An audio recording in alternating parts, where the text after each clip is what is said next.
আমি এখন আছি কুমিল্লার শালবন বিহারের একদম মাঝামাঝিতে, সবচাইতে উঁচু জায়গাটাতে। এখান থেকে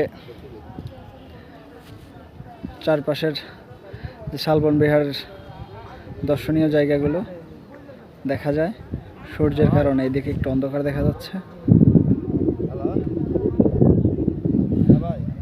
এখন দুপুর 3টা বাজে, যার কারণে পর্যটক একটু কম, কিন্তু সময় যাওয়ার সঙ্গে সঙ্গেই আস্তে ধীরে পর্যটক আসা শুরু করছে।